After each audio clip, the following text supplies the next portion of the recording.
So it so happens that I was the first person elected to the board from the South Bay.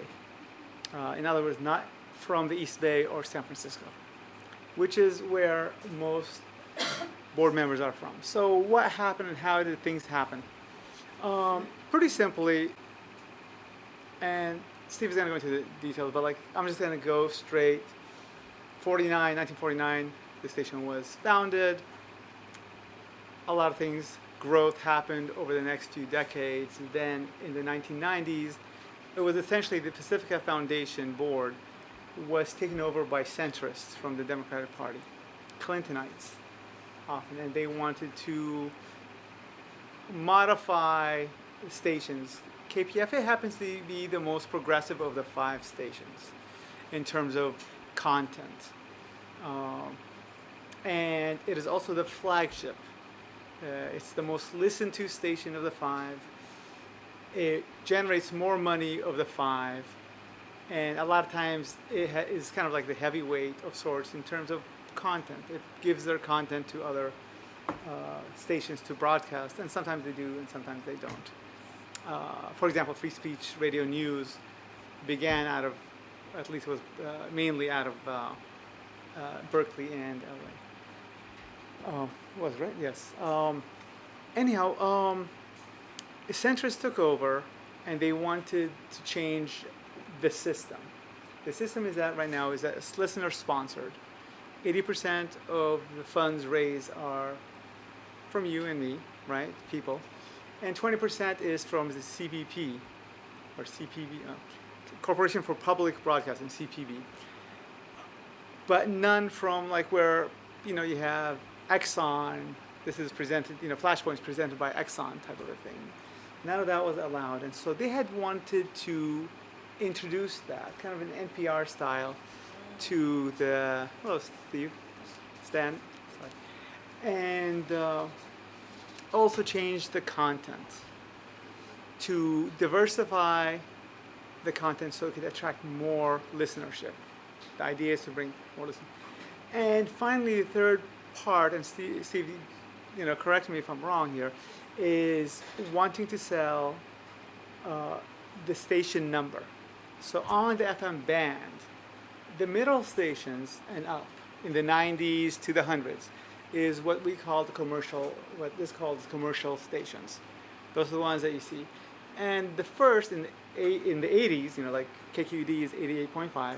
Those are more educational than commercial-free stations. So KKUP here in San Jose is 90.5. So that's on the lower end, the left end of the spectrum on the dial. 94.1 FM is right smack in the middle. It's worth a lot of money. Same with WBAI in New York City. And so one of the things that they had wanted to do is to sell or trade the very, it's good, high commodity, right? The station in the middle of the band with something that's less expensive and therefore make money off that. This was opposed by folks in Berkeley. Nicole Sawaya was the general manager, a really popular general manager. I remember her. And she was fired in 1999 by the president of the board, the national board, the Pacifica board. And they came to lock down the station. Flashpoints announced things as it was happening, and thousands of people came onto the streets. They camped out there and finally it was liberated through a process. They opened it up again for broadcast, and there was litigation about 3 main lawsuits that were happening.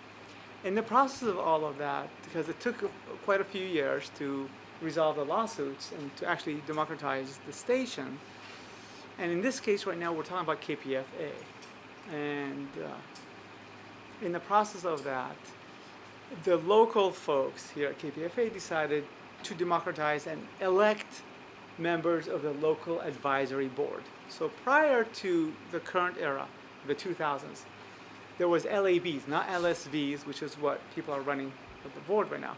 There were LABs, advisory boards. So they advise, but whether the station listens to them or not is up to the station. We were elected. I was I think the only one from the South Bay. We were elected. It was really exciting election because it created a change. You felt it.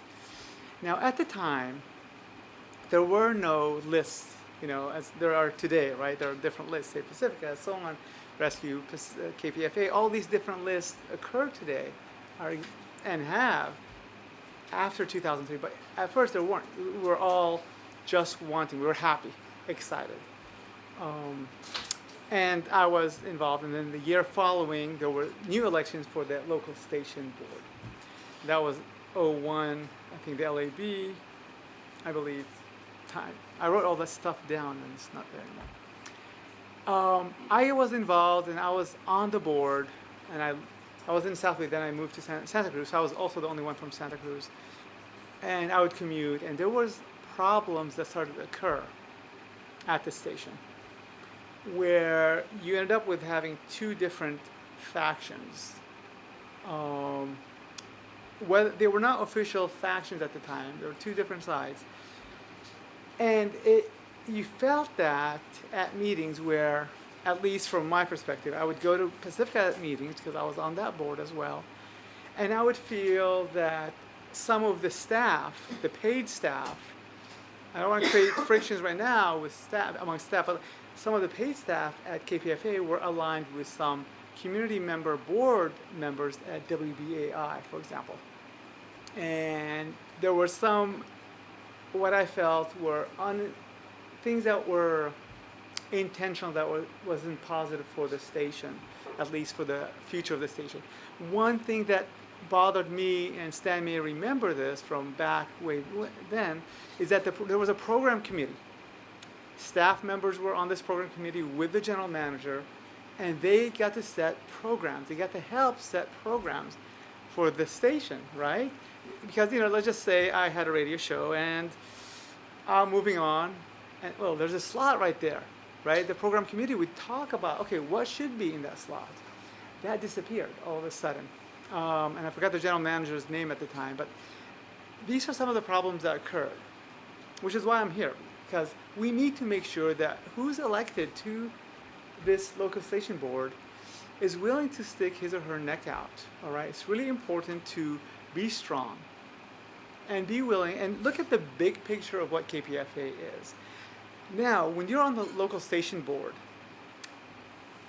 we need to remember that KPFA is not an actual legal entity by itself.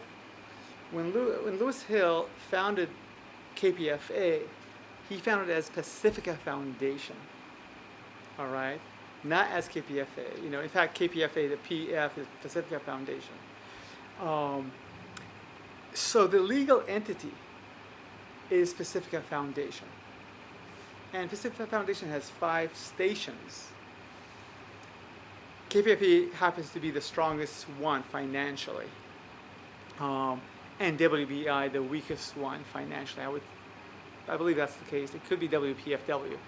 But the ones on the East Coast are the weakest one. In fact, when I lived in DC for summer, I saw WPFW as just a jazz station. There wasn't a whole lot of other things. So the culture of progressive left content on radio is really something that the West Coast has more of.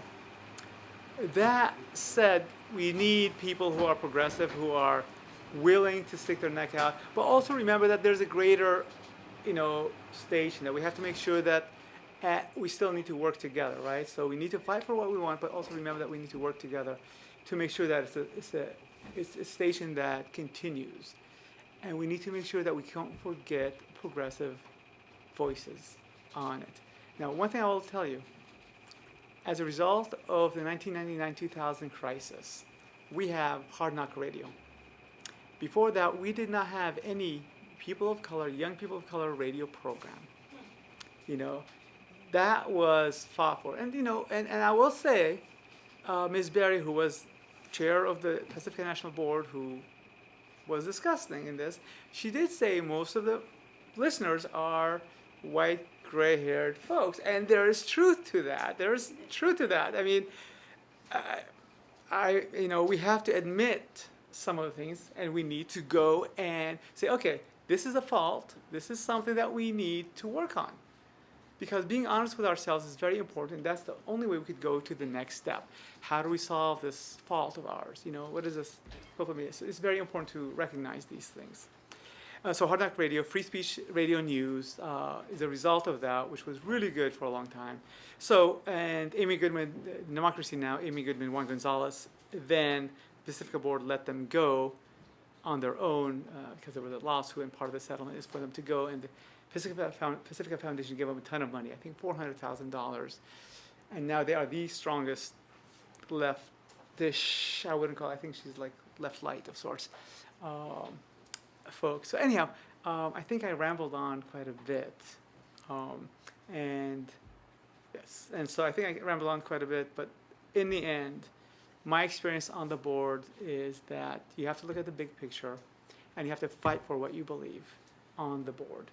But remember, you got to be calculative. I mean, you just got to look at the big picture. You can't just knee-jerk vote on board issues. You need to think about, okay, so how will this impact that? Because there are a lot of things that sound good and feel good, but they're not going to do a whole lot of good in the end.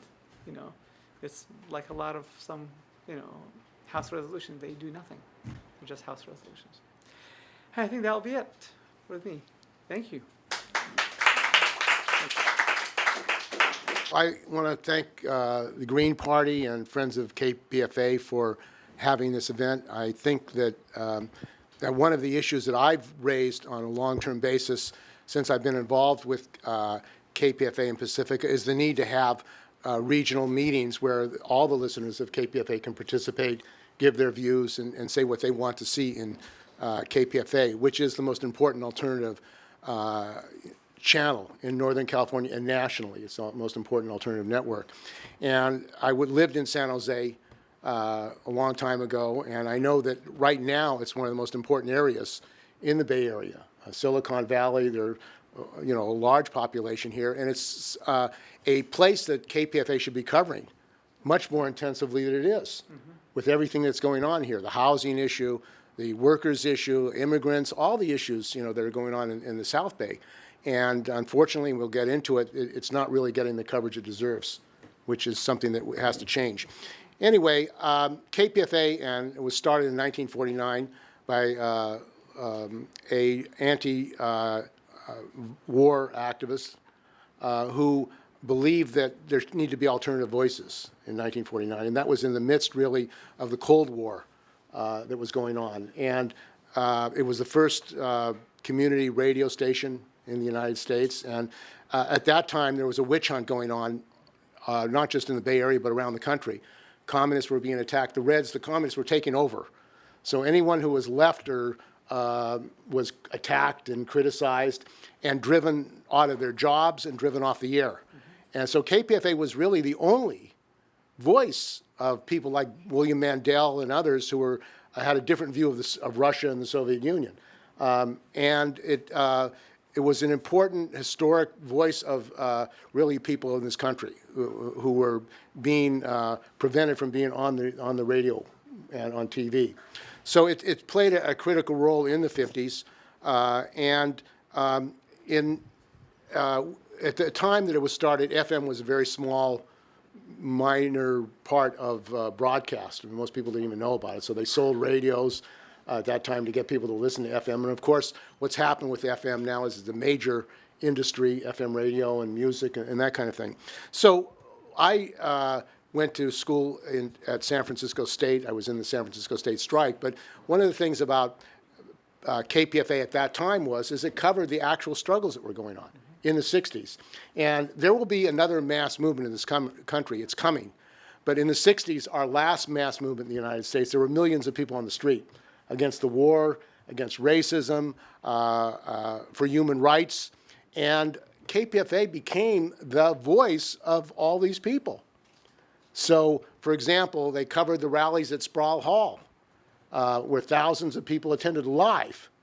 And, I mean, think about that. I mean, people are hearing about it, but to actually listen to these people speaking and struggle live, that electrified the people of the Bay Area, that they could hear these voices live. They didn't have to be there personally.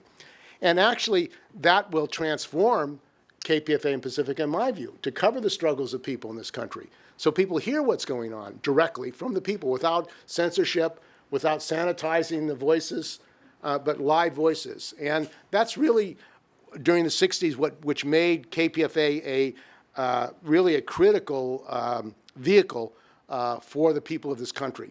And of course, in the 70s, the Pacifica Foundation, which was established, people contributed to establish stations in New York, Houston, Washington, D.C., and Los Angeles.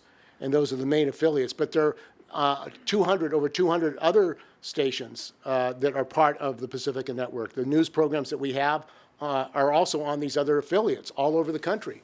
So it's not just about KPFA, and it's not just about the Pacifica major stations. It's also about many other community stations throughout the United States that we're talking about. And that's very important because this is a big country. And there are a lot of voices in this country, and we need to come together and develop those voices and bring them together so everybody can hear different points of view and hear the things that are being expressed. So one of the struggles that took place is there was a move to corporatize the stations, and it resulted in the takeover of KPFA. What they wanted was strip programming. They wanted to become a vehicle for the Democratic Party, and Mary Frances Berry was a supporter of the Democratic Party.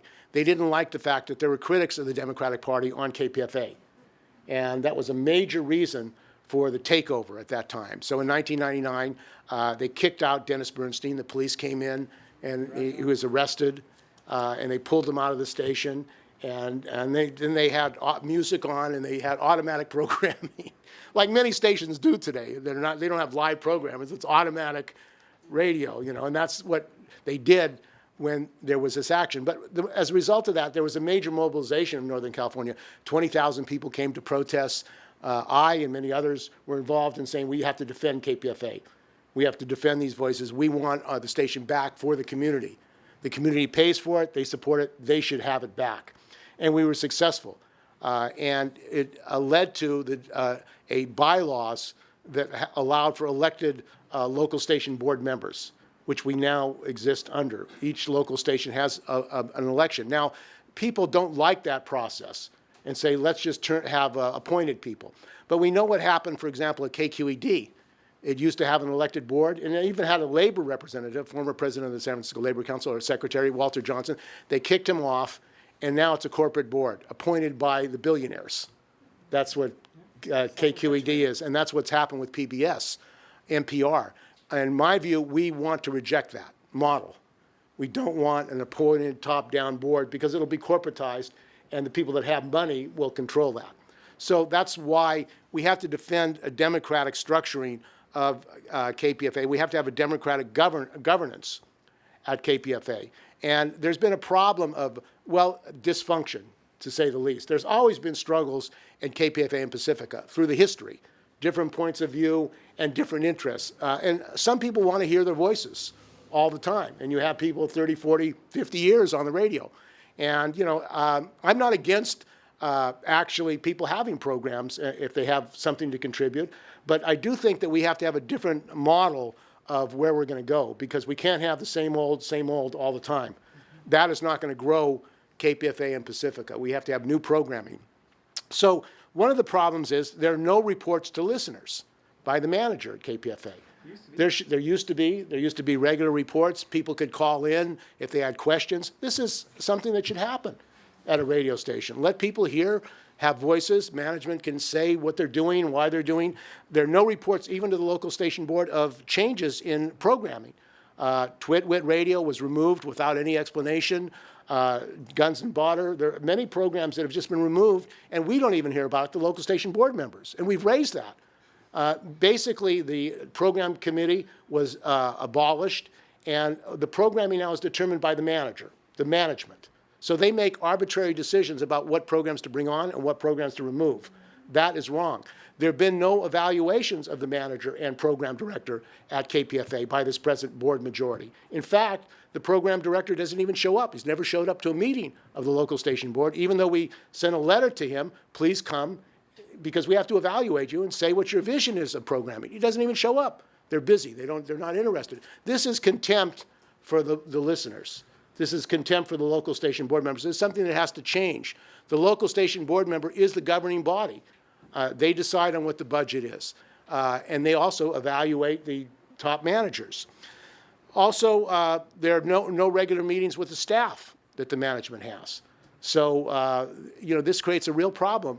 You can meet privately with the managers, but we need regular meetings with the staff where the staff can come and discuss things and ask questions and give their points of view. That doesn't exist at KPFA.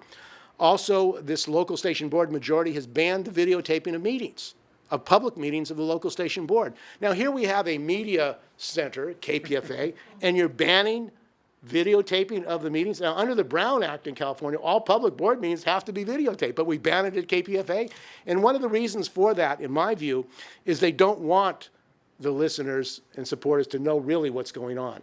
And this banning of videotaping actually took place after the discussion of bankruptcy, because there are people in KPFA and the majority of the board who are for restructuring. They want to break from the other stations. KPFA should be on its own. That's their position. And they don't like the bylaws. And they've sued KPFA and Pacifica. And they've said that one of the reasons they're suing is that's the way to, if we go bankrupt, then if a judge can decide to change the bylaws, can make changes in how Pacifica functions. So that's a plan, and that has happened. People have made people go bankrupt by suing them. And especially if you're a lawyer and you like to sue, this is a tactic that people use of attacking KPFA, in my view. When you tie up KPFA and Pacifica paying for lawsuits, you're not paying for programming. You're not paying for new things and training people and getting out. You're paying for lawyers. And I've asked at the board meeting how much is being spent on this lawsuit. I can't even get a figure. They don't report how much these lawsuits are costing. This is a serious problem when you can't get a report on how much these lawsuits are costing. This present board majority accept that. Whatever the manager says, they basically accept, they rubber stamp, and it's fine. We don't have to challenge that. So I think that has been a problem. Now, there is a financial crisis at KPFA. We had to borrow money, $4 million from some supporters of Pacifica in Los Angeles. And you think about it, and this is what is really involved. This country is ready to explode. People are angry in this country about what's happening. The economic crisis, right here, people living in tents. People can't get health care. People, the racism, the blatant, brazen racist attacks on African-American, Latinos, and Asians. There's a anger about this thing. Now, KPFA and Pacifica, if they address that, if they let those voices be heard, will become the most important broadcast independent vehicle in the United States. And that's what it should be if it gets those voices out. So, for example, when the Nazis were organizing, only 3 blocks from the station at KPFA at Berkeley, they were going to have a rally there. There were thousands of people, 4,000 people. Now, what I had proposed and others, let KPFA cover that live. Let's interview people. Why are you there? What are the issues? What do you think about this? They don't want to do that. So you have a major political rally 4 blocks from the station. They don't cover it live. And their attitude is, we're against live programming. This is what they've said. We're against live programming. That's the position of management. That's the position of the majority of the board, present board. We're against live programming. Well, actually, live programming is a powerful vehicle to get voices out. Eric Garner march held in New York. 2 million people were watching live streaming. And with our journalists, we can be interviewing people at these major actions, mobilized. We can get their voices out. That can get a tremendous audience. That can transform the dynamics of KPFA and Pacifica. And they're important events. The climate march in San Francisco, that was covered live, but we pulled teeth to get KPFA to publicize that. We should partner with these organizations, climate organizations, women's organizations, labor organizations, like these teacher strikes. We could cover these teacher strikes live and partner with the teachers' unions to get their voices out. What are their issues in Los Angeles and in Oakland and San Leandro? That would change our station. That would bring new voices into our station. But that requires changing KPFA. We have to become a multimedia platform. We have to have video. I propose that we have some video cameras in our studios, so if people want it, if programmers want it, they can videotape themselves. This happens at many radio stations. They voted against that, $10,000. I mean, this is the way you can increase viewership and support for our station. It's, not radical, it's not revolutionary. Many other stations are doing it. So why can't we do that at KPFA? We have an entrenched group of people who don't want to change.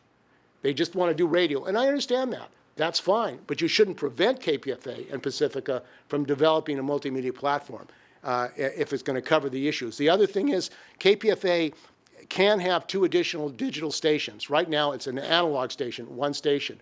We can have 2 additional stations, and then we can have new programs on these 2 additional stations. One program could be live programs, additional programs, a program from the South Bay, report from the South Bay. There should be a news bureau in the South Bay with news that you don't get on KPFA. And that would actually get a bigger audience. There's so many things happening here, people that aren't covered. People is not on KPFA. We get support from people in the South Bay to have that. We could have that in an additional channel, and it would strengthen KPFA and our efforts to broaden out and solve our financial crisis. $4 million in reality is a very small amount of money, considering the importance and power, potential power of Pacifica and KPFA. So we have to develop this vision for KPFA and Pacifica nationally, and I'm working with other programmers around the country who support the idea of more multimedia, of national days of programming. There could be a national day of programming in immigration in California. We have KPFK and KPFA. They cover most of California. Let's have a day of programming. How are immigrants being affected in California? That would be tremendous, and it would get a big audience. Same on labor. How is education being affected? Teachers being affected, public education. That kind of programming would really expand the listenership, and people would start paying attention to KPFA. In the 60s, people paid attention to KPFA because it was providing those voices and those struggles that no one else could see on the commercial radio. So that's some of what we have to do. Now, the other thing is free speech radio. There's some people who don't want to call it free speech radio, and that's a problem because journalists are under attack. Everyone knows about Julian Assange. And in San Francisco, there's a guy, Brian Carmody, who was a journalist whose office was broken into and home by the police, even though he's a journalist and he's a registered journalist with the police department in San Francisco.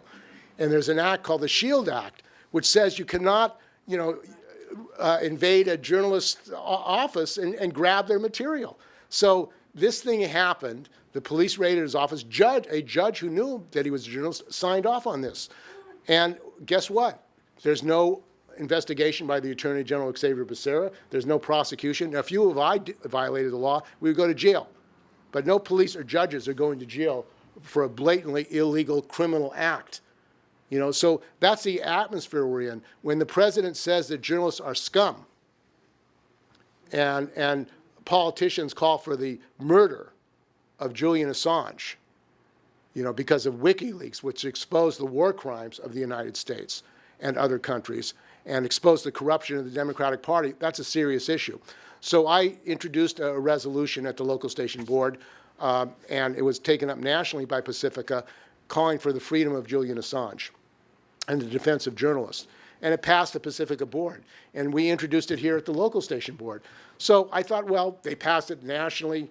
They should pass a similar resolution here. No. What they did was the board majority said, well, we want to amend this. So the amendment of that resolution, we'll publicize the cases of Julian Assange and other journalists, but we're not going to call for his freedom. So, and their position is, well, we shouldn't take a side. No, we shouldn't take a side. We should just be objective and just report on what's happening. Well, frankly, we're talking about not just journalists, Julian Assange, we're talking about journalists at KPFA and Pacifica who are coming under attack. If you can't take a side, and also the New York Times, the Washington Post, other papers have belatedly come to the conclusion that if Julian Assange is prosecuted under the Espionage Act, they could be prosecuted because they publicized WikiLeaks. So this is a basic right, democratic right of communication to defend journalists and oppose the extradition of Julian Assange. So when it came up to a debate, the board majority voted against the resolution to call for the freedom of Julian Assange, arguing that we can't take a position. My view is, yeah, KPFA should take positions. That's all it's going to do. I took up a campaign to defend the auto workers in Berkeley. There was a boycott of the Honda dealership, which was attacking the union. And we made a motion to support the boycott. Even the city of Berkeley was supporting it. It was a battle at KPFA to support it. I mean, community radio, people's radio. This is what it's part of what it's about. Support people's struggles. So why do we have this intransigence and opposition by the present board majority that we can't take sides? I mean, I think that's a corporatist view. You know, you can't take sides. That's a corporatist view. Journalists can take sides. It doesn't mean that they have to take sides, but they should be able to take sides. And, you know, but it's the ideology. It's really a capitalist ideology. I have the fight in my own union.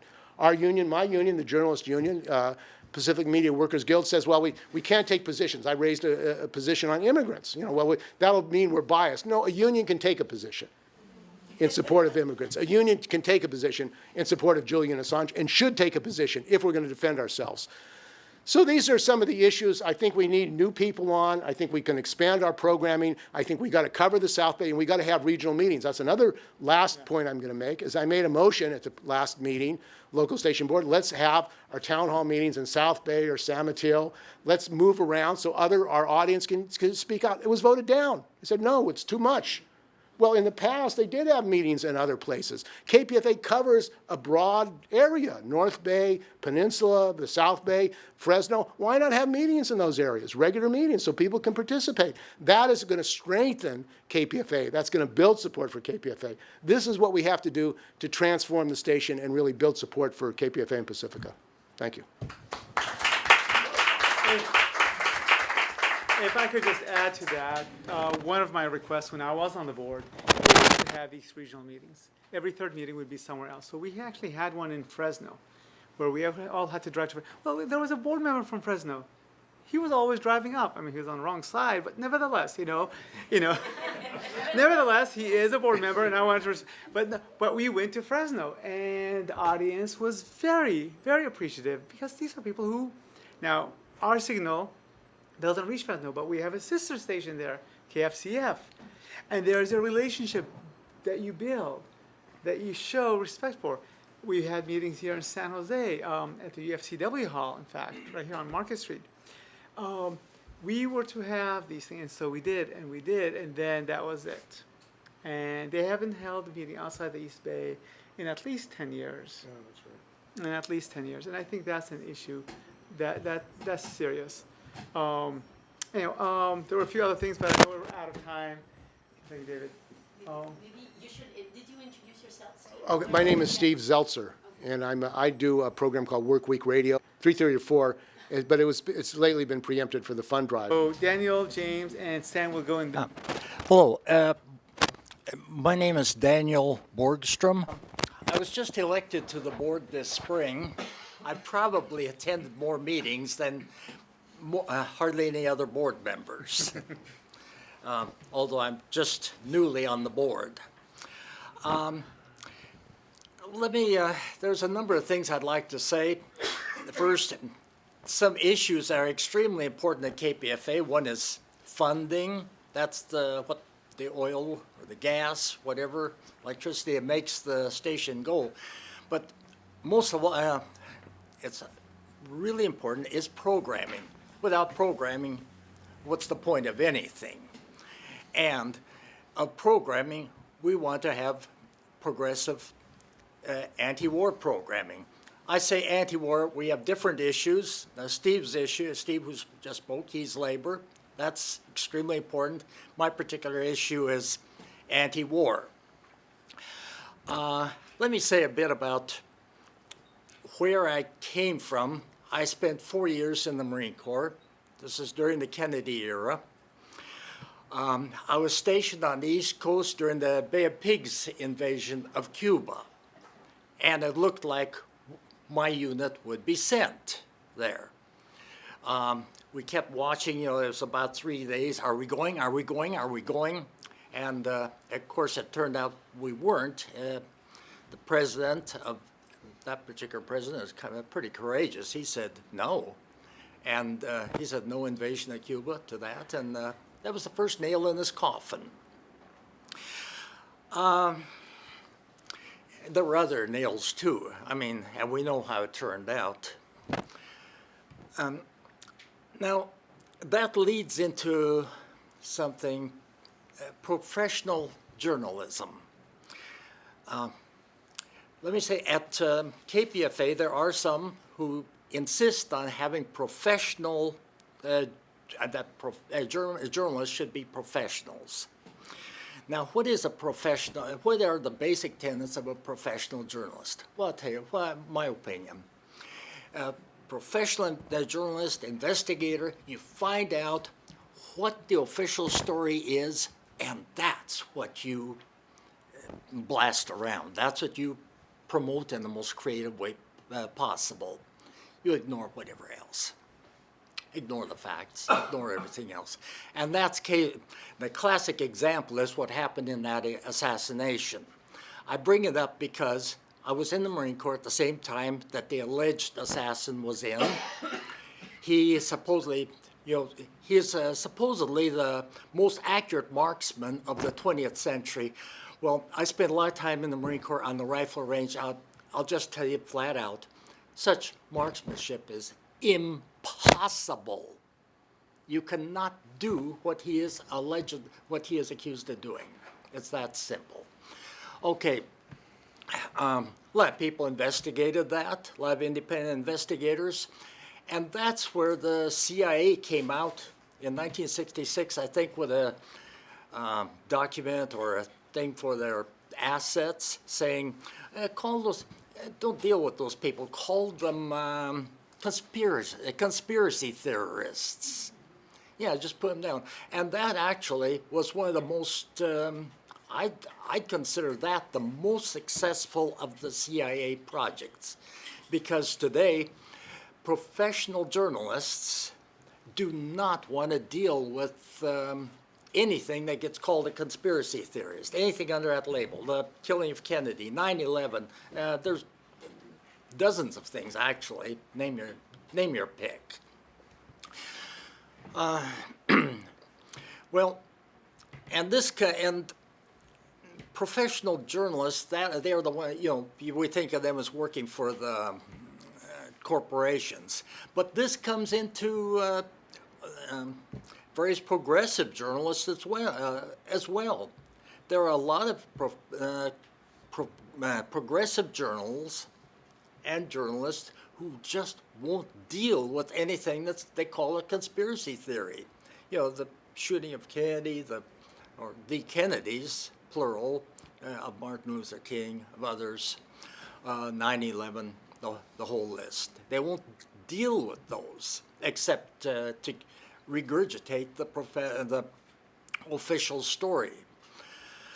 And this is what we are often dealing with at KPFA. Okay, there was one. There was a show. What was it? Guns and Butter. Bonnie Faulkner. She asked too many questions.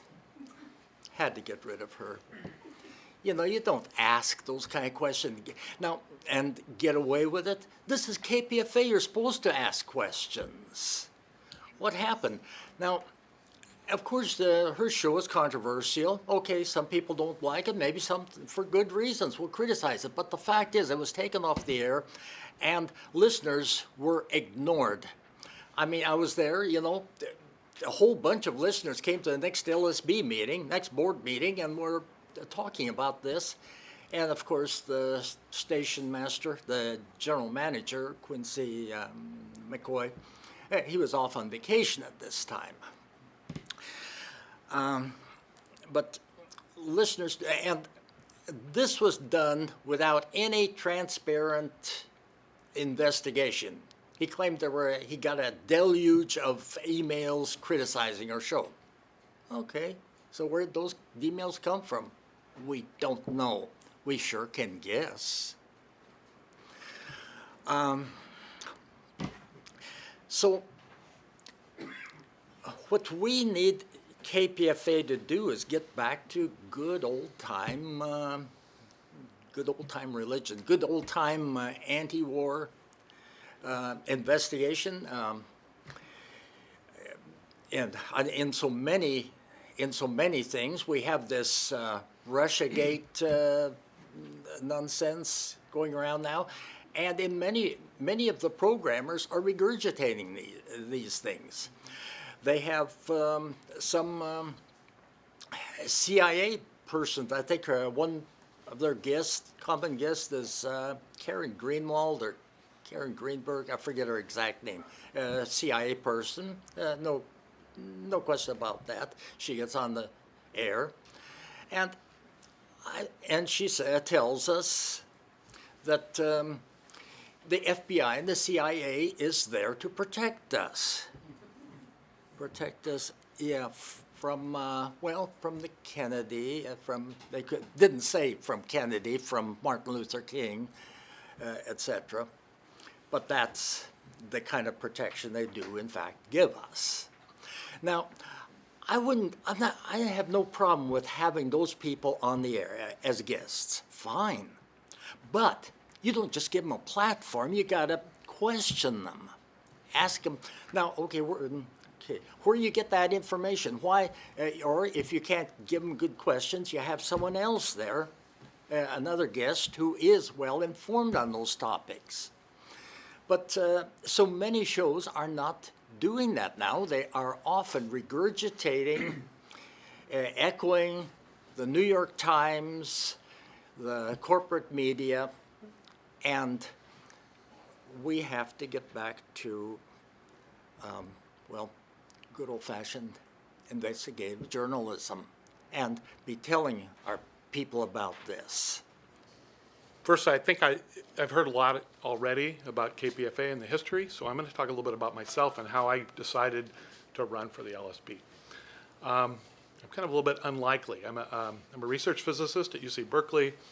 You can look my name. I've got experiments orbiting Mars, the Moon, and the Earth, and that's a pretty full time. But about late in life, at about 50, that's when I finally realized I really didn't understand the political world. You know, when George Bush did not get impeached for lying us into that war, it was like I was very, very surprised. I thought that would, I really didn't understand. I remembered Nixon getting impeached. I thought for sure this would do it. And so that was really when I started realizing that I needed to study more. And so I started reading it up. And by 2008, I was reading a book called Shock Doctrine when the economic crisis hit. And I thought, wait a minute, I don't know what they're going to use this crisis. I know what they used 9/11 for, but I don't know what they're going to use this crisis for. And so I started studying economics, I started studying history, and I started looking at the political situation. And I could be on campus, I can go audit classes, and I've been doing that. And I think it took about 2011 when I finally got disgusted with the Democratic Party and joined the Greens, and became active a number of years later, and I'm on the Alameda County Council, and decided to get involved in other kinds of political activity. And I'm probably in about a dozen different groups right now. And in fact, I partly retired so I could have that kind of time to do the work that's needed. But what got me into KPFA, and I was a listener. I especially liked shows where they had books that were being promoted, and I could hear the authors speak. I was asked by the Green Party, but that didn't quite trigger me to do it until I was listening to a show. I was listening to actually a fresh air show on KQED, on NPR, which I think you all know stands for National Petroleum Radio, because if you listen to the underwriters, it's the Koch brothers and ExxonMobil and so on. And I'm listening to it, and I always like to listen to who the underwriters are, just try to get an idea who's paying for all of this. And they came on, and it was Comcast and the Central Intelligence Agency. And I thought, oh, that can't be. That's got to be a joke. And I really thought they must have been a joke. I called up KQED. I sent emails to them, and I got both voice and email confirmation. Yes, but it's not affecting our programming. I thought, gosh, this is very weird that they would actually accept this, that they must have known that this was going to impact people. And I wrote letters to them and saying, you're not going to ever get a donation out of me, and so on. And I tell everybody that I meet about this. And if you go to that show, the underwriters are not listed at the end anymore. They've removed that from that show. Anyway, that was the thing that triggered me that KPFA and Pacifica is this network that really isn't yet controlled by the corporations, and so much of our world is controlled. So we need to prevent that kind of underwriting, and that kind of motivation was really what got me to say, okay, I will agree to do this. And I had to start doing my homework, and I've been doing my homework ever since, because there's a large history. You've heard a little bit of it here. There's a big history, and there's like, what can we do now that we're in the situation we're in? So there's a so I think the thing for me to do is just to talk about, from our perspective, Rescue Pacifica, which I hope you guys will all support, what makes us different. And I think the key things here is we're absolutely against any kind of underwriting, because it's that corporate underwriting that really undermines this independence of the radio. So we're going to against any kind of underwriting. We want democratic participation, and I think this is something that's different. You think about corporations are all organized with this hierarchical structure. It's completely anti-democratic. They're the most anti-democratic institutions that we have. And in fact, those anti-democratic institutions are basically in control of the world now. They're more powerful than the nation states. And so how can you build institutions like KPFA that are more democratic? And I think just as an experiment, it's a really good thing to do. And so this is something we need to think about. And one of the ways that we can have that democratic participation is through a program council that will cooperate and work interactively with the management, the people that are there, to make sure that the programming reflects the kind of values and stuff that we want KPFA, which is an anti-war value, anti-corporate values. And we also would be in favor of making sure that the news doesn't start sounding like the news that you hear on NPR, on that National Petroleum Radio. And there, I think we need to think about how that can be done. Now, that may take additional funding, but in particular, we want to have the kind of stories that are anti-war and that are, for instance, that really support the whistleblowers that are out there like Julian Assange. And so we should really think about how we can do that. And lastly, I just want to say we want to keep Pacific as a whole. So there's because of some financial problems that go back way before I knew what was going on at KPFA, some bad decisions at management, some errors by the PNB that signed off on those. There's a debt that needs to eventually be retired. And so the question is how to go about that. And the way to go about that is to build a listener base. It's not to go after corporate donations, any kind of underwriting. And so we have to think about the kinds of things. And I think part of that is going to be bringing in young people. And so I'm happy to see a lot of people that are a bit younger than me that are going to be running on our slate. And but we need to bring in more youth and think about how we kind of do that kind of outreach to that youth, because we're not going to be around. People like I'm not going to be around in 30 years. But there's going to be a lot of people. We want KPFA to continue, and so we have to think about how to do that and to do it and to keep it together nationally. We can't think about issues of bankruptcy, which could cause the whole system to break up. We have to find some mechanism to reach out to people to get them to donate. And I think. Hi, I'm Stan Woods. Like Fadi, I used to be on the KPFA board. I was then allied with a group called People's Radio, which is sort of the historical predecessor of the current Rescue Pacifica. I'm not a candidate now, but I'm very active in Rescue Pacifica, which is more than just a slate. We're an ongoing alliance, and you can check us out on rescuepacifica.net, as it says on the leaflets. Where to begin? A lot of it has really been touched upon. Steve Seltzer talked about the early days of Pacifica, how it was such a contrast to the corporate media on so many levels. One small anecdote, I didn't move here till the end of the 70s. I'm originally from West Virginia, from a working class union family there, but I moved around a lot, lived in Colorado a few years, etc. But I was out in the Bay Area in the early 70s for about 2 or 3 months. And I had the dubious honor of being one of the first Americans to be shot with rubber bullets. They had just been tested in Northern Ireland, so to speak, by the British government with great success, according to the British military and the U.S. police. So the Berkeley PD, I was shot in the chest and the back.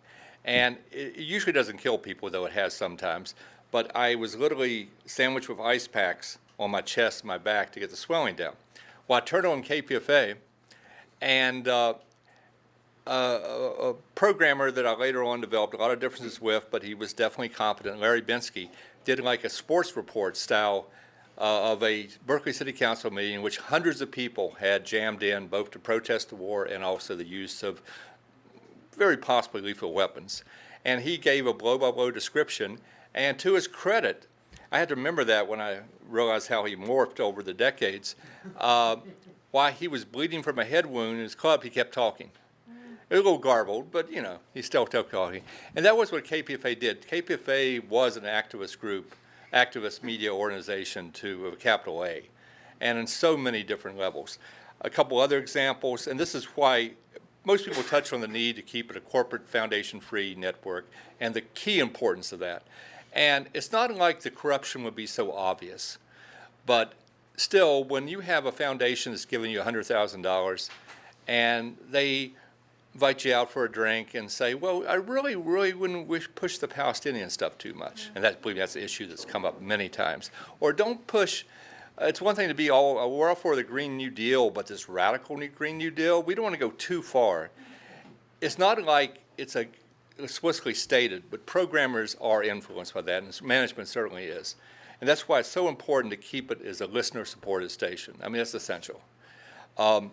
But in other times, even in the day of social media, it's so important to have an independent radio alternative. 1991, when the mobilization for the anti-war mobilization for the war against Iraq started occurring, I remember when Scud missiles started hitting Israel, they actually militarily did very little, not demeaning the people who were hurt and killed, but I remember at Powell and Market, hundreds of people waiting for the demonstration to start had hundreds of transistor radios. Remember transistor radios? I guess they still exist, I don't know, somewhere. But held to the ear, listened to coverage about what was going on in Israel, live coverage from Tel Aviv, from Pacifica affiliate there. And then in 2003, which you wouldn't know it from the corporate media, we had the largest demonstrations in U.S. history at that time. San Francisco demonstration, maybe 250,000 people. And KPFA, even though some were reluctant even then, but coming from the near attempt to destroy the network, KPFA gave extensive coverage, pretty much 24-hour coverage of what was going on in the build-up to the war, the anti-war demonstration, the different nuances, the differences of the groups, and so on. Today, well, but there's always been a struggle. It's always been a struggle, even in the better days of KPFA. Like Steve and some others here, I come out of the labor movement, and one of the disadvantages of the press, of our news department being so professional, i.e. rip and read from the wire services, is they adopt the misleading terminology. There was a major supermarket strike the United Food and Commercial Workers Union had in Southern California a few years ago. And the news reporter programmer just dutifully reading from the wire services said, well, and they're recruiting a lot of replacement workers. And I called in, and so did a lot of other trade unions, and I said, well, they're not exactly replacement workers. It isn't like the workers are going to Puerto Vallarta for the weekend and they're filling in. They're strike breakers. And then I called up Mark Miracle, who's the co-news director then and now, and he sort of snarled at me, what do you want me to call them, scabs? And I said, well, actually, I wouldn't mind. Well, why don't you object till we call them what they are, strike breakers. They're there to break the strike. There's no question about that. Finally, after literally 24 trade union activists and officials, mainly officials, called in. Mainly officials had more influence on the news department. Eileen Alfaderi, another co-director, said, call off your guys, we'll say strike breakers. But the woman who was the reporter, when she read it the next day, she sort of choked on strike breakers because she was somebody, I'm not knocking her, I won't even mention her name, long since gone into the corporate media, looked at her programming as sort of an oral resume, you know. And she didn't want to sound so unprofessional to say strike breakers. So she sort of choked her, said, strike breakers? Like, what's this shit doing here? They're replacement workers. And it's a constant battle. We don't have much more time, but one thing I want to emphasize that we and the comrades that are running, Karina and Christine and Marilyn, all agree on is the need to reestablish a program council. It's too important to have, I was on the program council previously, I believe Fadi was too. We had members of the staff, we had the GM, we had community members, and we made a lot of decisions about programming. And it wasn't totally democratic. It was more tilted toward the staff than it was to listeners. But we made a lot of program decisions. We approved a lot of shows. We disapproved a lot of shows. Contrary to what people say, we didn't let our personal biases. I think the Visionary Activist show is bonkers, but I voted to renew it because there was a lot of people that support it. And anybody who supports the Visionary Activists here, please excuse me. That's just my own personal prejudice.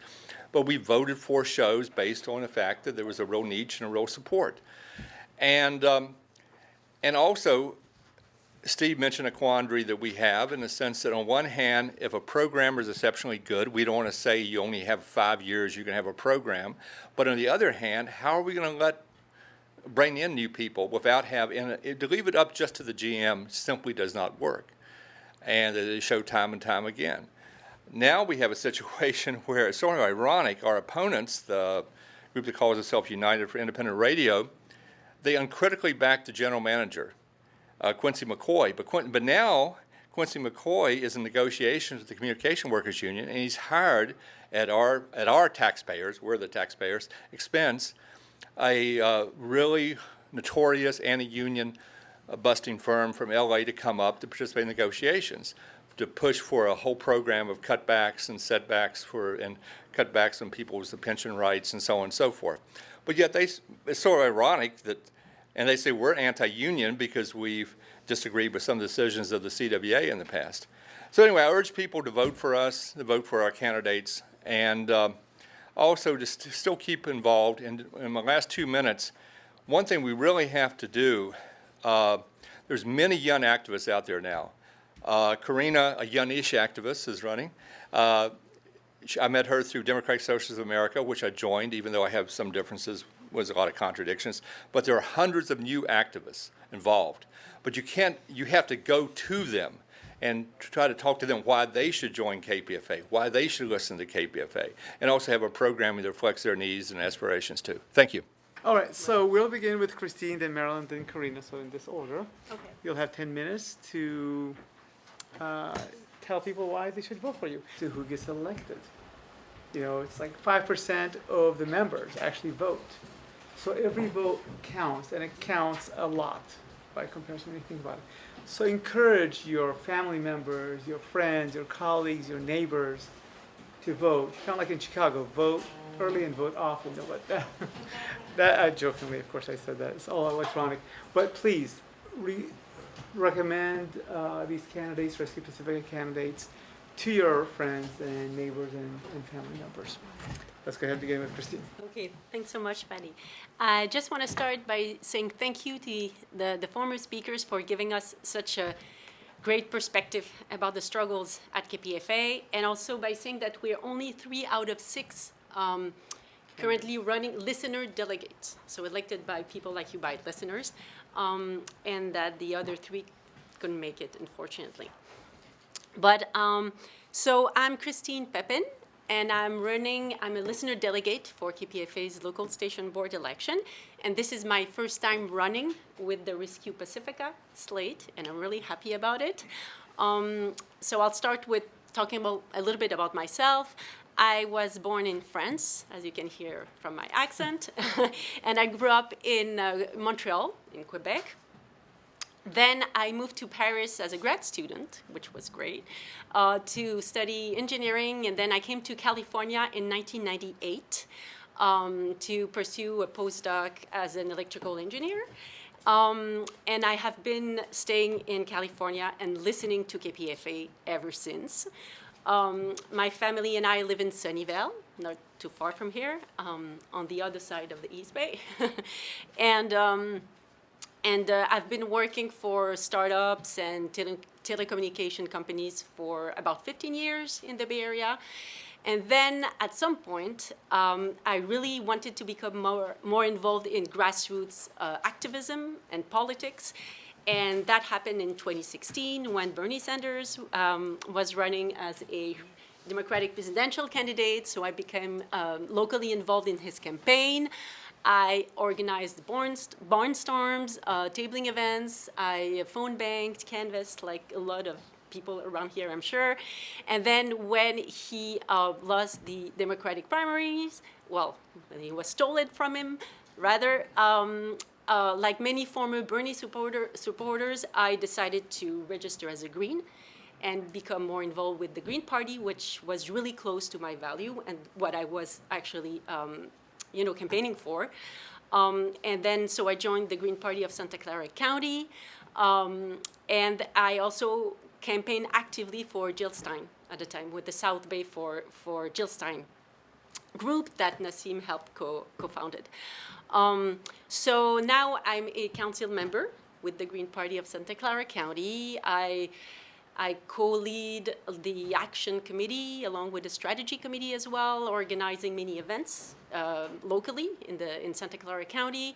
I'm also the editor of the newsletter, and I was a former chair of the climate action team with the South Bay Progressive Alliance. So that's a little bit of my background. And then, so about KPFA, what attracted me to KPFA really from 1998 when I first arrived in California was it's an unapologetically, let's say, left-leaning, anti-war, and very uncensored, a censored, rebellious voice that I couldn't find anywhere else on the radio waves. And I thought that was a big change from mainstream liberal, so-called liberal stations that you can find around here, and also the absence of commercial underwriting.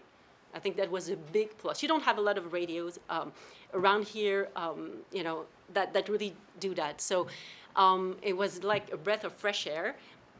And the reason I'm running as a listener delegate is to make sure that KPFA remains this listener-sponsored and thought-provoking community radio, right? And it follows its bylaws, actually, the original bylaws that founded the original mission of the KPFA network. So I'm really attached to this, and I'm delighted to be running alongside great activists that really have this KPFA's values at heart. So like Steve and other speakers said, I think we have to reinstate a program council where decisions to air, change, and any programs are made democratically and transparently. That's very important.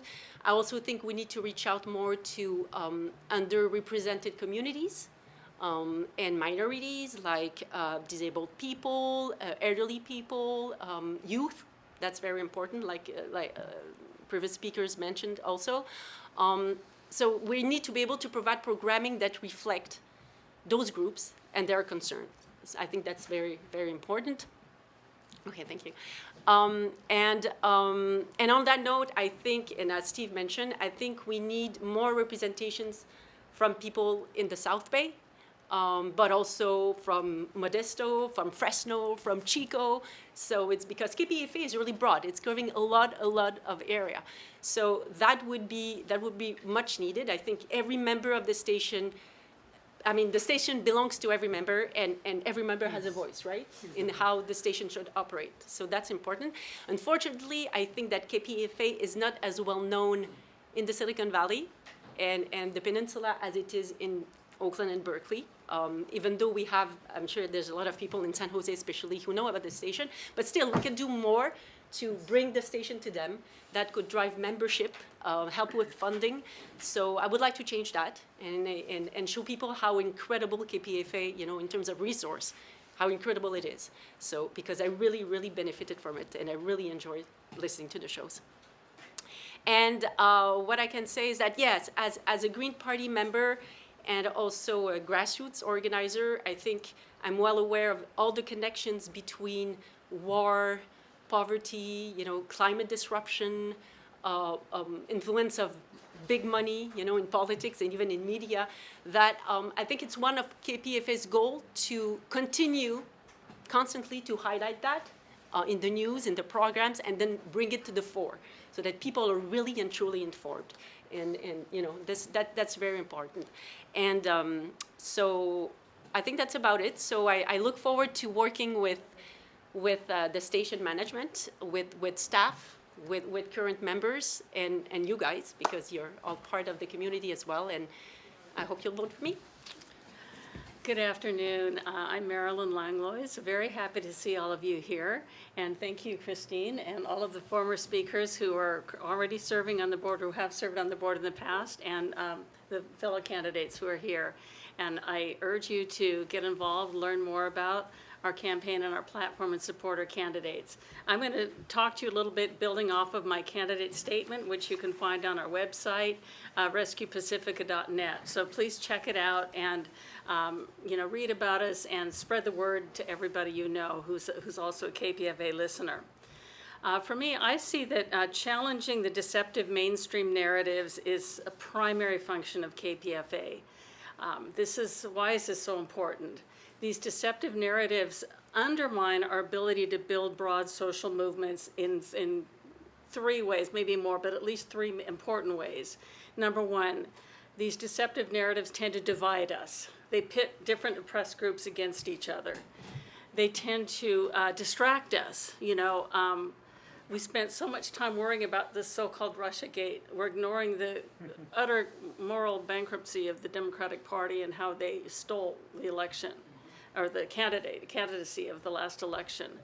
And then also, these deceptive narratives, they cover up major crimes against humanity that are perpetrated by the ruling elites and their agents, and they get away with it. So I think it's the more we can get the truth out there, it really benefits all of us as a human race.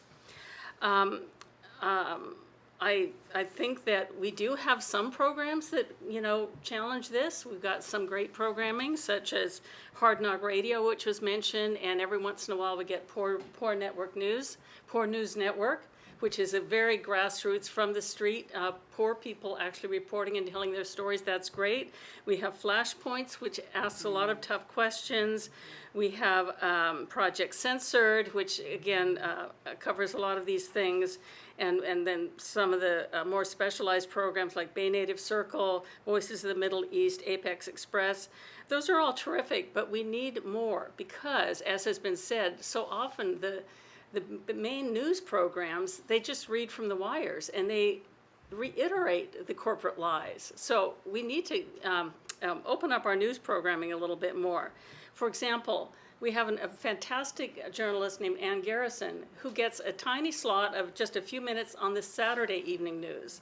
She needs to be put onto the weekly evening news with 10 and 20-minute segments. She's done really groundbreaking work on what's really been going on in Africa and Rwanda, the Democratic Republic of the Congo, and that whole region. Very important to hear that about who's really complicit in those mass killings of 25 years ago, in the whole context of that. She's also done great work about journalism and Julian Assange and that whole story. So we need stories like that on the main drive time shows during the week. We need to maybe partner more with some of the other Pacifica stations, like for example, Sojourner Truth on KPFK. I personally know Margaret Prescott, who's fantastic journalism, and she's done a lot to raise issues about Haiti that have been falsely reported in the corporate media. So let's partner more with those other stations that are part of the network. I do agree we need a wider range of programming to reach a broader audience, but I want to say we don't just want to increase listenership just for the sake of having more people. We don't really want to try to get more people, and by catering to the corporate mainstream message. We want to get to people who are kind of turned off at the main message and have kind of blanked out. A lot of young people, a lot of disenfranchised people, disaffected people who are struggling economic, who work really, really hard but still can't make it. Those are the people we want to get to and say, hey, listen to this. We'll give you an analysis of why you're having so much struggle, and let's work together and be part of organizing to change things. I think that we want to make sure we maintain the no corporate funding, no corporate underwriting or strings attached foundation underwriting. That's absolutely basic. For our finances, yes, there are financial challenges, but we need to have better transparency and accountability.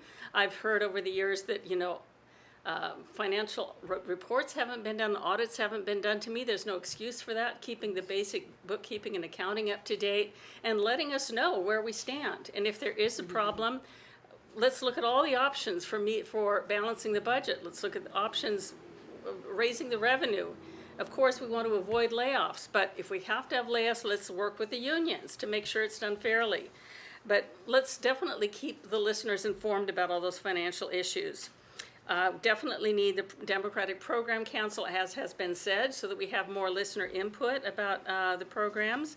We don't want to have any more arbitrary canceling of shows with no discussion. You know, I was very upset. I've been a regular listener of Guns and Butter, for example. When that was cut off, I was very, very concerned. Same with Counterspin and Twitwit Radio. So these are some of the, also for the staff, I think it's really important that both the paid and the unpaid staff have bargaining rights. A lot of people don't realize that the majority of our programming comes from unpaid staff, and so we need to support them so that they, as well as their paid colleagues, have some, you know, basic labor rights in their workplace. Just a little bit about myself, just for background to tell you where I'm coming from. I live in Richmond, California. I've been there for almost 20 years. I'm a co-founder of the Richmond Progressive Alliance, which was founded in 2003, and I'm still serve on its steering committee today. I was employed as a community advocate in the office of former Richmond Mayor Gail McLaughlin, and among the things we achieved, stricter regulation of the Chevron refinery, and we got California's first rent control ordinance in 30 years. It was adopted in Richmond a couple years ago. And also Gail McLaughlin went on to organize statewide and helping start the South Bay Progressive Alliance and other groups. I've also been involved in international solidarity. I'm an active member of the Haiti Action Committee, the Task Force on the Americas, and School of the Americas Watch, where I've helped shine a light on U.S. state-sponsored crime in our hemisphere. And we need to shine more light on that. I want to mention also, because Dan brought up what a peace activist he is, I think Rescue Pacifica's fervent anti-war stance is very important. And I believe if analyzed at the roots, peaceful solutions to global conflicts can always be found, and we need to publicize those and talk about them. I've been a volunteer on the GI Rights Hotline, where I learned firsthand how military structures inflict lasting wounds on both soldiers and civilians. I worked as a community mediator in Contra Costa County, and I'm also a member of the Transcend International Network for Nonviolent Conflict Transformation. And I've written several commentaries and editorials on a website called Transcend Media Service, and you can get that URL on our website on my statement. I just want to close by saying that the world I want for future generations would ensure a dignified and fulfilling life for everyone, free of greed-fueled wars and exploitation, which is what we've got way too much of now. And this can only be achieved when more and more people become aware of the grave crimes against humanity that are being perpetrated with impunity by agents of the super rich and powerful, so that we can unite and put a stop to them. I myself have gotten to know personally people in Haiti, in El Salvador, in the Great Lakes region of Africa, and in my own community of Richmond, California, who are suffering from, but valiantly resist the oppressive forces of corporate imperialism and neoliberalism. So their stories need to be more and more amplified. I see KPFA and the Pacifica Network as the vehicle for exposing pervasive corporate media deception and envisioning a better and more humane way of living on our planet. Thank you. One more thing, be sure, I'm assuming you're all KPFA listeners, be sure to go, starting August 15th, go to the website. You'll get email ballots. Watch out for your email ballots. You look at all the materials. Look at the Rescue Pacifica slate. Please vote for all of us. And if you want a paper ballot, you can contact the station and have a paper ballot mailed to you. It's a 2-month period, so there's plenty of time, but don't put it off. Make sure you vote either by paper or by email. Make your voice heard, and please vote for Rescue Pacifica. Thank you. Hi, everyone. Great to see everyone today. I didn't think I was going to be able to make it today, so my comments are going to be a little more disjointed than some people who are really together today. Just to start, a little bit about me. I'm from the East Bay. I grew up in Kensington. My mom was a public school teacher in West Contra Costa, formerly Richmond Unified before the bankruptcy. Woo! I went to Cal for undergrad. I studied political theory. I'm like a reader-writer person. That's what I do. or for fun. After I graduated, I went abroad. I was out of the Bay for 12 years. I was in Spain for 6 of them, and then I went to DC for grad school and ended up there for 6 years before I came back at the end of 2016, just in time for Trump, which is actually the great time to leave Washington, DC. It was like really, I was ready. And I had gone to school in Washington, D.C. for journalism. I went to American University and got a master's in broadcast journalism there, which is why I am a bartender. More on that later. So I want to say that, when I'm talking about sort of values in media, I'm talking as someone who went deeply into debt to become a media professional. So I respect that side of this work absolutely, but I also speak as like an activist and someone who is committedly anti-capitalist. I am a member of the DSA for the last 2 years. Like a lot of people I joined right after Trump was like, we need to do something. And it's been an interesting learning experience, especially when it comes to internal democracy, which is clearly an issue here at KPFA as well, and how to grow support. I think I've learned a lot of lessons there as well. Just briefly, I'm going to share a little anecdote that I shared with some people that they thought was poignant. I lived briefly in the southern Spanish town of Cordoba, and it's home to the largest mosque in Western Europe. And it's absolutely amazing. It's brilliant. And during the Reconquest, like the emperor gave permission to build a cathedral in the mosque, because they were taking it back. And legend has it, and it's probably apocryphal, I don't check, wish I should, that later, at the end of his life, he visited and saw it, and his verdict, so they say, was, you've destroyed something unique in the world to build something you could build anywhere. And that thought comes back to me a lot in life, and it's something that kind of came to the top of my head when people were filling me in on the background of KPFA and understanding the history. And, when I was abroad, I loved that I was from the Bay Area, and that Northern California was a little bit maybe weird and a little bit wacky and a little bit wild and a little bit edgy. And, people other places would say, oh, you can't do that. That's like really idealistic and like that's just not going to work. And people in the Bay Area would be like, no, we're going to do it anyways. And I think community radio is like that, and listener-supported radio is like that. It seems maybe a little bit too idealistic, a little out of reach for some people. And that's why I think it's super important to defend. And I also think, and I'll say a little bit more in a second, I also think it's the practical decision as well. So one of my formative media experiences was right after finishing grad school for journalism. I got involved with Occupy. I didn't have a job yet. Why not? Hang out. And I spent 2 years later in a broadcast newsroom in DC, mostly in an office, which is also why I'm now a bartender. But the time spent at Occupy working with a group of people to create like a reporting 101 workshop and to create a little newspaper out of McPherson Square with 7 print editions with people who had never seen their name in print before, who had never written anything before, and were like going over the basics of all of it, was like way more valuable than literally anything I did in the newsroom at RT, for me personally.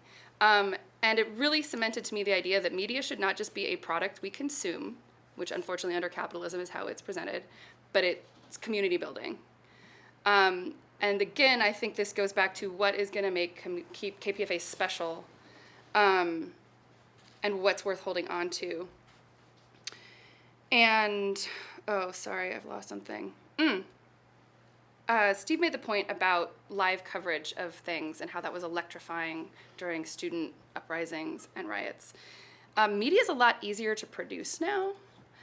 We can do it on our phones all the time. And, I was in grad school and everyone's like, how are we going to deal with this? Everything's dying. Newsrooms are dying. I mean, like January, there were like 3 huge layoffs in newsrooms this year. It's just depressing all the time. And when things are that accessible, when you can access news about anything from anywhere, you really have to think about what's going to set you apart, and that is community. And that's ironically that in the digital age, it's the face-to-face, and it's the close, and it's the local. And so I really think, the resistance to doing the live stuff, that is unfortunate, because I think people think that the practical thing is to make it, mainstream and palatable. Oh, here's this model over here. Here's this thing that looks like NPR. That's going to work. That's what works. Well, sure it's working now, but it's also not like, there's nowhere in the media landscape where like news and journalism is like robust, and like it's hard. It's a struggle everywhere. And if that's like your goal, I think you're missing the larger picture, and the longer term picture is the community and making yourself an indispensable resource. And when you're just ripping things off of wire services, you're not important to anyone in that community. Anyone could do that. And so there's like the double-edged sword of the digital stuff, right? You need to do local stuff for people here. But I do think there is something to be said about going into video, putting things online in a way, making radio part of what you're doing. You know, this is the golden age of podcasting. People love audio content. People are dying for audio content all the time. It's amazing. I tried to start a podcast for DSA because I thought, we'll just have it for our little community, going out and talking to people about whatever their current project is. You know, I watched Democracy Now! When I lived in Madrid. You know, the video is a supplement. It's all just supporting the main goal. Okay, so that's kind of like the external thoughts I had on where things are going, and hopefully my philosophy a little bit about priorities for content and how that works. But the internal stuff seems like a big issue. And I'm a noob. I am new to this. I am still doing lots of homework. But I just think it's super important to have people that are absolutely committed to transparency, accountability, to incorporating as many people as possible into important decisions, even if they're tough decisions. Because sometimes if a small group of people makes a tough decision that's going to be nasty, if you just had more people in the room discussing it like adults, like understanding as a community, like, hey, cuts need to be made, it's going to suck. But let's figure out a way to do this and to get that buy-in. It just works a lot better. And I've seen this in my organizing work as well in DSA, that when things start to get made in like small little groups and people aren't on board, the factionalism, and it just gets exacerbated a lot more than if you just sit down and talk to each other about it. Sorry, I can't even read my own handwriting. It's fabulous. Should have been a journalist, right?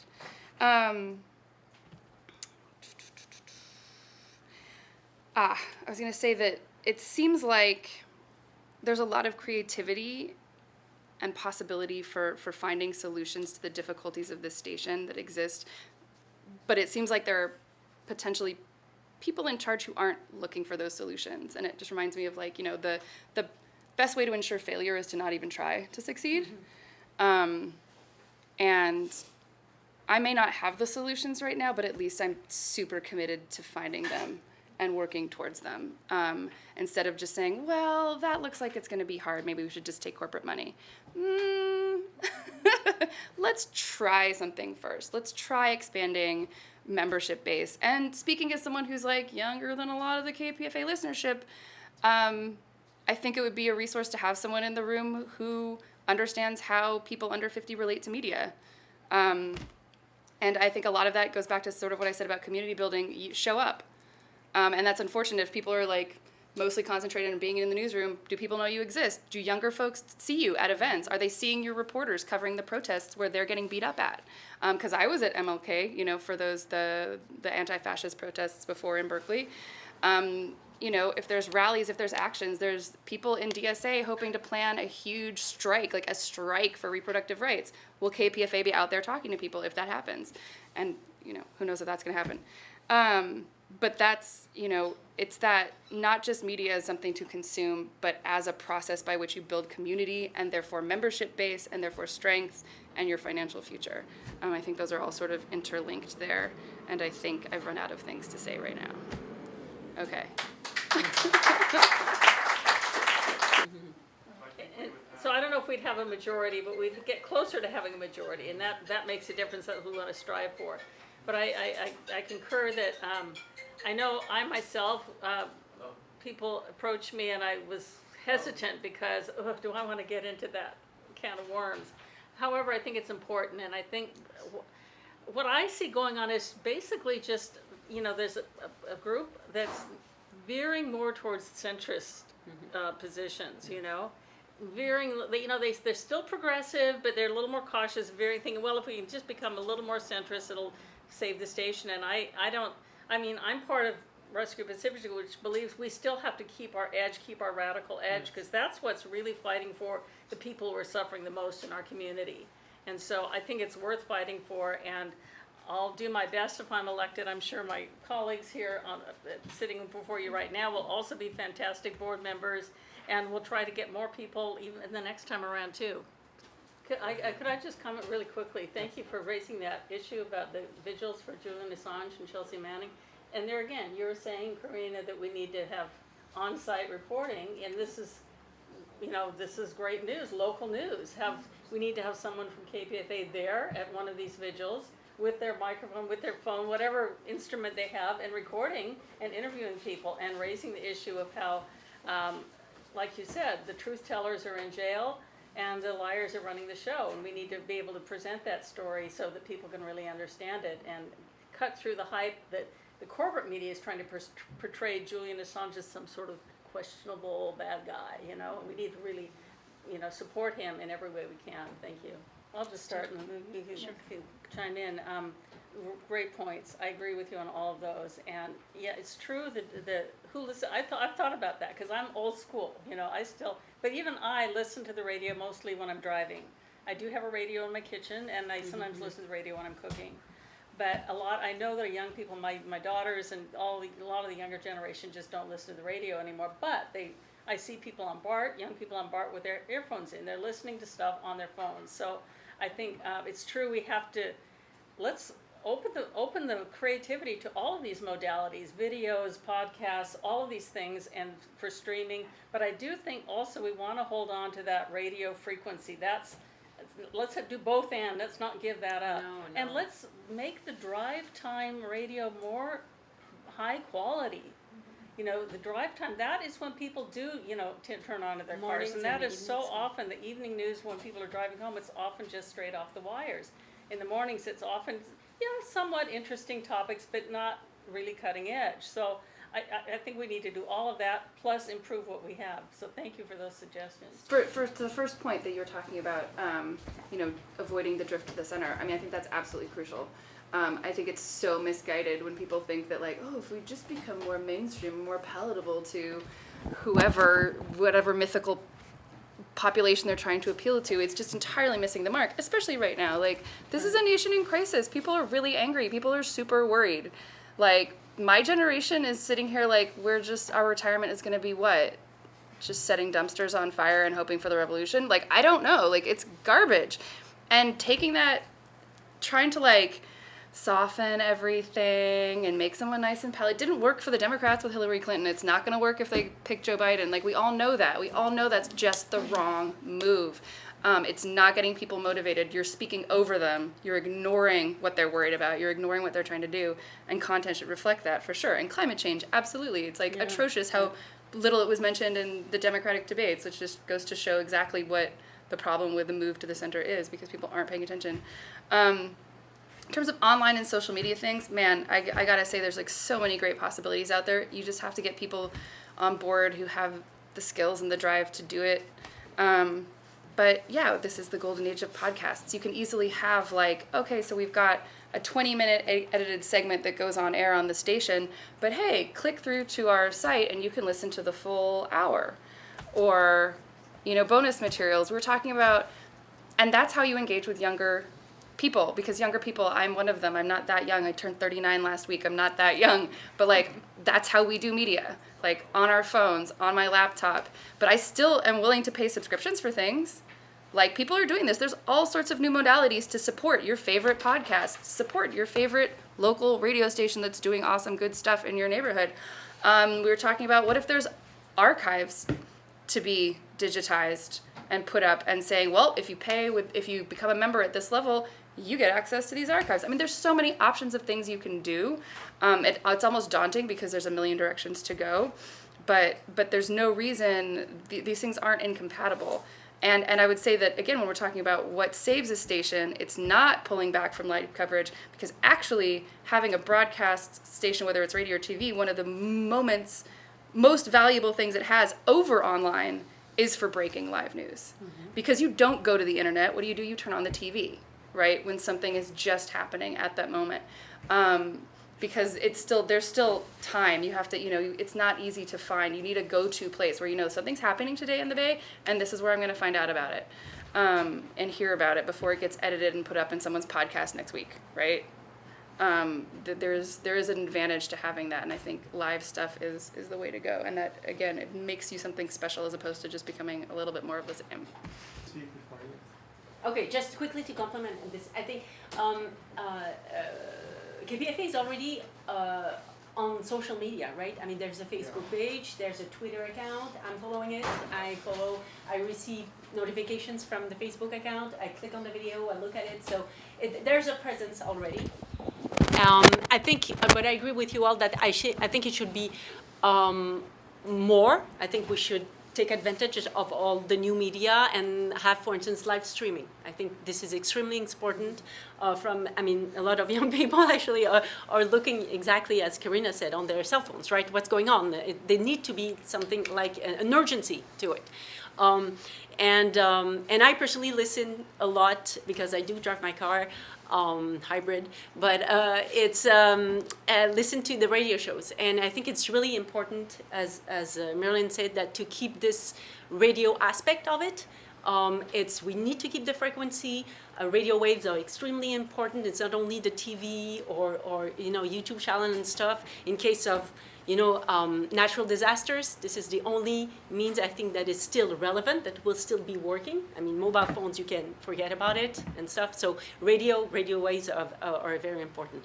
And just to answer quickly also to add on to your point about going to the left, I think we absolutely need to do this.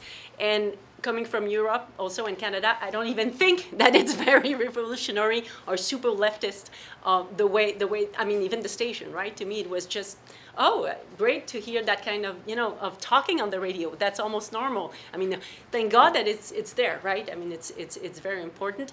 And one of the things that we can do to contribute to that also is to invite more guests and speakers that are from different, lines on the spectrum. For instance, people from the Green Party, from the Peace and Freedom Party, from DSA, things, and invite them to talk about what they're, standing up for, not only Democrats and other people. So I think we have to have definitely more political diversity on the waves as well. All right, Stan. Okay, just to add real quickly, what Christina Marilyn said is true. People still drive motor vehicles a lot, and they still turn on the radio in motor vehicles. And another advantage of live radio is listener call-ins, which you can't do with podcasts. And it's sort of ironic. One of the programmers I most disagree with KPFA is Phil Mulgrew. But on his show on Sunday from 9 to 11, he does have listener call-ins. So I love to call in and challenge his terrible guests. That's true. Daniel pointed out Karen Greenwald, a woman, a law professor, who actually said in response to a question from me, actually, we should never forget the CIA and FBI is here to protect us. Pretty bizarre. Wow. Anyway, so that's another thing too. And so I think people should take advantage of the spaces, and we do have archives in KPFA. So Right. you No, can that's get true. home at the end of the That's day true. and listen to it. But once again, and one last thing, the capitalist class are pretty good at taking care of their own interests. They would not be spending billions of dollars today in radio advertising if it was on the way of the dinosaurs. Yes, they're involved in social media too, but they still give a lot of money to all these AM and FM stations, and they wouldn't do it if it wasn't in their material interest to do that. So I don't think we should have the funeral for radio yet. No. Nassine, you have a question? I'm finding this really exciting. I don't want to interrupt the discussion about this, but what I do want to make sure we do is to ask all of you to equip us to empower this movement within KPFA. Before we leave, I'd love to know what is it that each of us can do to make sure you all get on that board and that we have more of these voices rather than voices that say, oh, it's too hard, we can't raise enough money, let's just sell this frequency because there are a lot of people paying a lot of money for that number. So just let us know for those of us who may not know exactly when exactly is the election, how do we get votes for you? All of our friends who are KPFA members who have donated what amount during what time, so fill us in so that we can really be equipped and go and find those votes. Would like to tackle this one? Well, Okay, ahead. I'll start, but I may have some gaps, so please fill Okay. them in. The thing is, you have to have become a member by June 30th of last year. Unfortunately, it's kind of retroactive, but by that time, you have to have given at least $25 or donated at least 3 hours in the previous year. So I'd say just simple things you can do is at all of your organizations and meetings, bring it up, get our flyers. There, you can I don't know how many we have here, but you can download them and print them out. And definitely, if you've got email lists, do email blasts to everybody you know, that may include some KPFA listeners. Let them know the voting begins on August 15th. And anybody who's an official member should be getting a ballot. In fact, they should have gotten an email notification already that the ballots will be coming out. So if anybody's in doubt, and just put it out, if you're in doubt about whether you're a member, contact the station, have them double check. And encourage people to vote early in the process. It's a 2-month process, August 15th, I think, to October actually. 15th. Yes, October 15th. But starting August 5th, make sure they vote. If they don't get the email ballot, or if they want a paper ballot, have them proactively request that. And maybe do a reminder. Do it once right before August 15th. Do a reminder towards the end of the month. And again, if all of you send this to all of your email lists, that would have a huge effect.